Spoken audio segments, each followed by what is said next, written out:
Okay, we're up at in the Sierra Nevada mountains right now at the Whitney portal. That's where they start to make the hike to the top of Mount Whitney, which is the tallest mountain in the continental United States.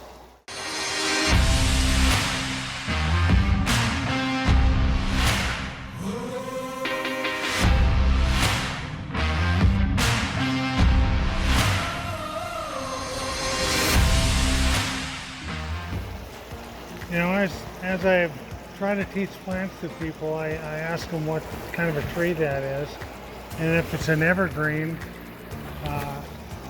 tree with needles on it, they think it's a pine tree. Pine trees are very easy to identify.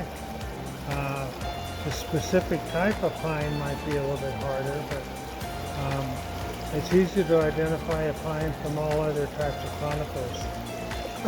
And one reason is because all pines have a sheath on their needles. And if you look at this right here, see this little structure here? That's a sheath. And this happens to be a 3-needle pine. You can see one needle's broken off. There's 3 needles in that sheath. And this happens to be a Jeffery Pine. It's Pinus Jefferyi. And It hybridizes easily with Ponderosa pine, but this is a very typical bark pattern on Jeffery Pine. On Ponderosas, they get real large scales, like these have got little tiny scales. If you pull them off on the bark, they're very tiny. But in Ponderosa, they have big plates like this, and you can pull them off, and they kind of look like pieces of a jigsaw puzzle.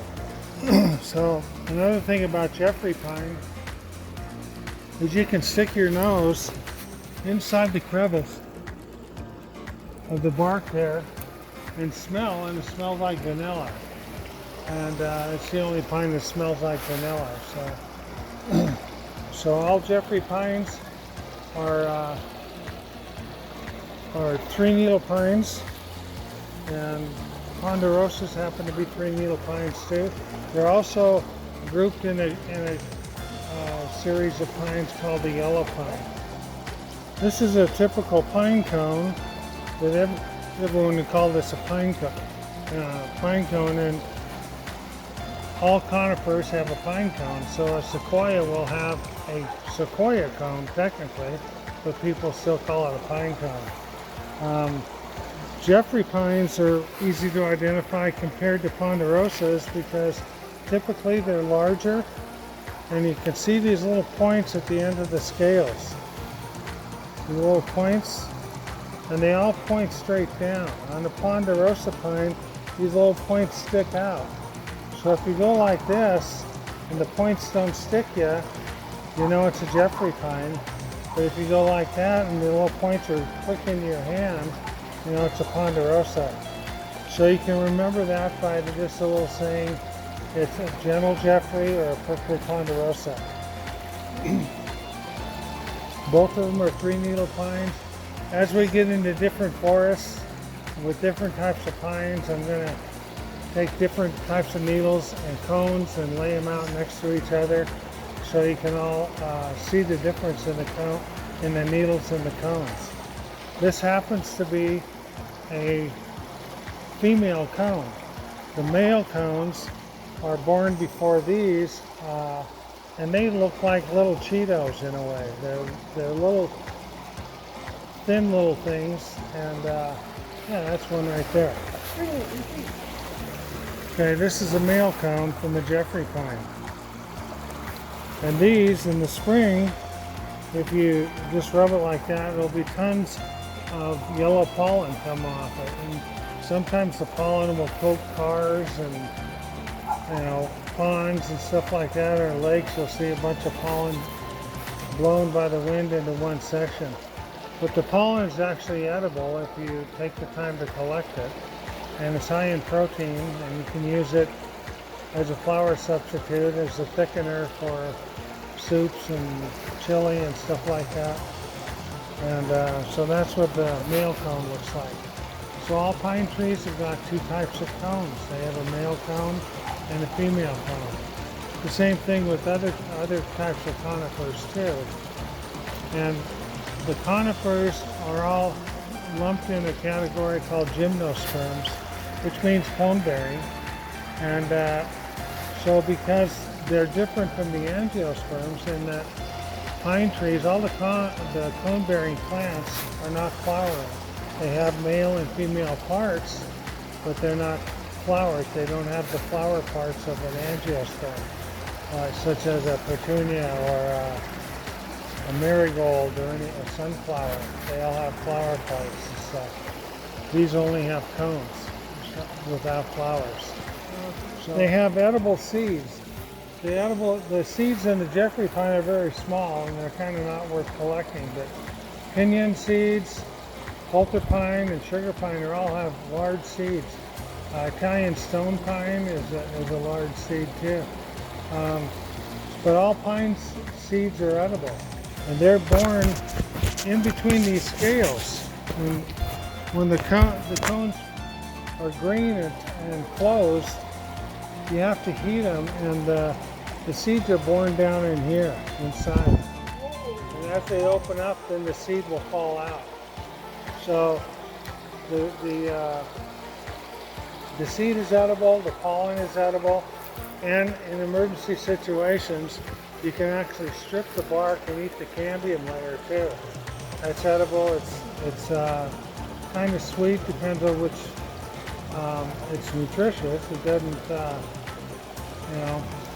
I wouldn't want to eat a whole bunch of it all the time. And then the other thing is edible. On the new growth on the pine trees, you can eat it raw and it kind of tastes lemony.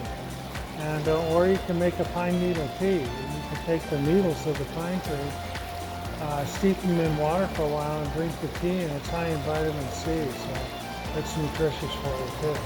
So the pine trees are a pretty good plant for survival if you know them, and you can identify a pine tree as a pine tree. So now this tree right in back of you is what's called a white fir, and there's some big ones in here. These two trees right here are white fir. You can see the difference in the bark. First of all, it's much grayer, and the needles are a lot different. Okay, so this is a little branch off of a white fir. This is Abies concolor. This is a native tree at high elevation. Even in the deserts and the higher mountains, you can get some white fir. It can be pretty drought resistant. It's typically found in the desert with pinyon pine, either the single needle or the two needle pinyon pine, Pinus Jefferyi. If you can take a look at these needles, and I'll pull one off, and you can see no sheath around the needles. And these are individual needles. And if you look how they're born on the branch, they come out flat. And eventually they'll start to grow up. They'll curve up, and the bottom will still have no needles, even though they're kind of born there. You can see this one is, but it'll start to grow away from gravity, okay? As the plant dries out, it'll become more so like that. You can see the two different colors. This is juvenile growth. This is just growth in the last few weeks. And this is the older growth here. And as it gets older, it'll turn a darker green and become more curved, the needles will. So this is white fir. It also produces a cone. I don't see any cones around. Much smaller than a pine cone, or the typical pine cone, especially of a Jeffery or a Ponderosa or sugar pine or something. The cones are typically about this big and about that big around. So as we see more conifers up here on this side of the Sierras, there's a lot of different kinds of conifers in the Sierras, but right in here it's mostly just Ponderosa, Jeffery Pine and white fir.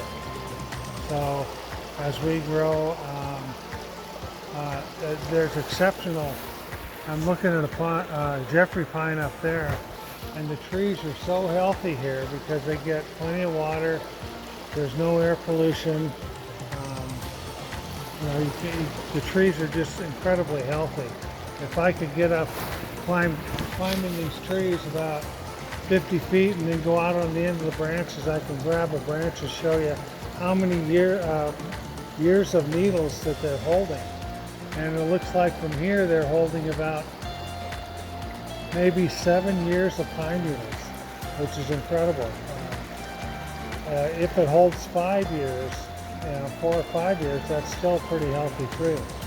Another a tree that's in distress will hold, anywhere from 2 to 3 years of needles. And I could show you in a later date how you can determine what constitutes 1 year of growth on pine trees.